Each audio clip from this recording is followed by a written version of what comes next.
Ikwento ko lang kung paano ako yung journey ko bago na-reach yung amount na yun. So, disclaimer lang mga brad, hindi po na natin hawak yung perang ganun. Dahil naipon lang siya sa total ni Shopee. Then, the rest, syempre, nagamit na natin yun pangbayad ng bills, etc. sa rent. And, alam mo yun, pang araw-araw din natin. Then, syempre, naipon lang siya. Parang sa work din lang yun. Ang ano kasi kay Shopee, hindi siya nagre-reset eh. Ano siya eh.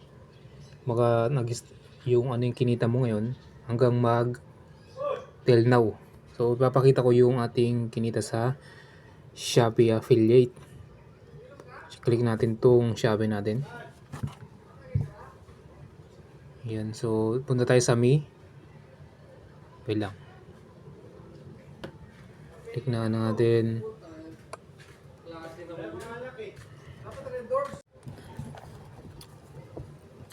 So ngayon is January 30. May benta po tayo ngayon, 976.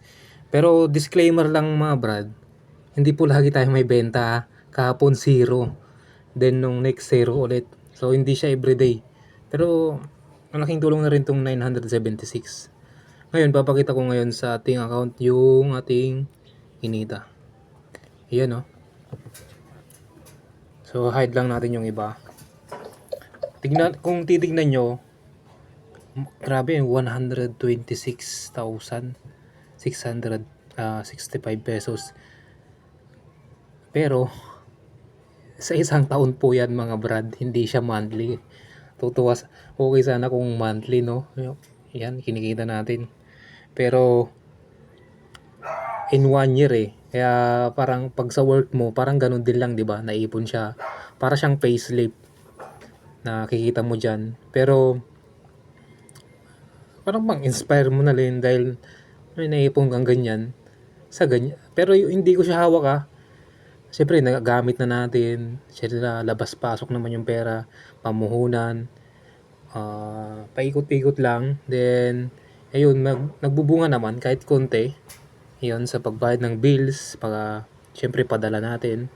Pero malaking tulong na rin si Shopee talaga. Kasi humina yung work natin sa isang trabaho natin. Then buti na lang may hindi ko sinukuan tong si Shopee. Kung titignan nyo, January 31 to January 30, di ba? Isang taon. So meron pang hindi nasama diyan, pero maliliit lang yun mga 5 pesos, 2 pesos yung mga kinikita ko dun. So hindi ka naman nagyayabang to, pinapakita ko lang na may pera sa affiliate. Okay? So wag lang natin sang sukuan. Tiyaga lang natin, tas pag-aralan. Okay? So may mga ibang vlogger pa naman dyan. Okay, mga seller na mas mataas, milyon. Dun sa group nakikita ko milyon yung kinikita nila eh. So sila kasi may maayos na lugar. Then may shop na talaga eh, tayo kasi affiliate lang. Then marami silang product. Then tayo is may mga binibili din tayo, pero wala ganung masyadong puhunan na pang stock ba. So ito yung natin. Then pakita ko kung kailan ako nag-start. Okay, so makikita nyo dito, nag-notes na lang ako dyan sa clipboard ko. March 2023 pa ako nag-apply niyan sa Shopee affiliate. Okay, so ang nun, mabilis, 2 weeks approval yung yung sa bank, then sa my payment setting. Matagal talaga mag-approve kahit noon pa, kahit nung bago-bago pa ang Shopee affiliate. Then after 7 months, pero nagpo-post na ako dyan, wala pang Shopee video. After 7 months, tignan mo ang tagal 7 months ako, kasi alam ko yan 7 months ako nakapag-bent na. After 7 months pa ako nakabenta. October 2023 yung ating first sale is Akari Fan. Ito Ito yung ating first sale. So binili ko na siya kasi ano nakailang benta ako noon. Siguro siyempre mainit sa Pinas, 'di ba? Laging ang uso kasi noon portable pan sa office ito. Ito basta ito yung pinaka mabenta. Akari Fan 5 ata to. Kung hindi kasi wala na to sa sa Shopee. Parang disposed na. So nakailang benta ako dito.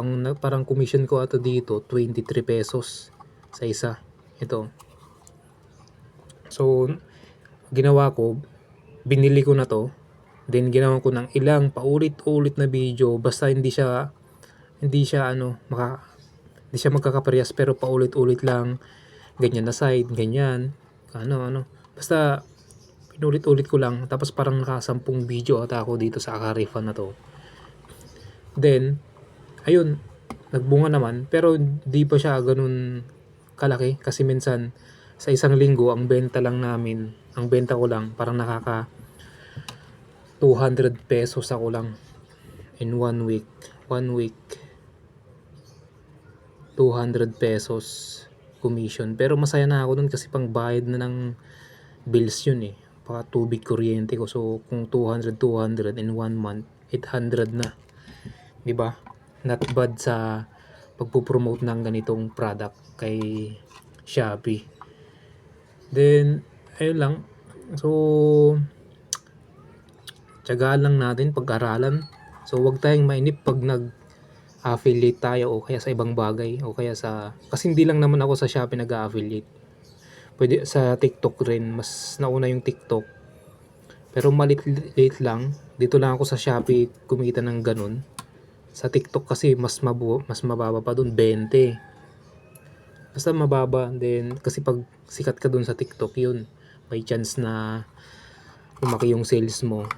So dito naman nagbunga yung pagsisikap natin dito sa Shopee affiliate. Okay? Okay, I hope sana na-inspire kayo. Sana wag nyong sukuan ang Shopee affiliate para makatulong sa inyong pang-araw-araw din pag-aralan nyo. Okay? So mag-upload pa tayo ng part 2 nito para sa paano ko nakuha yung ganung amount. Okay? So yun lang. Pa-subscribe and pa-like na lang para sa mga next video. Thank you.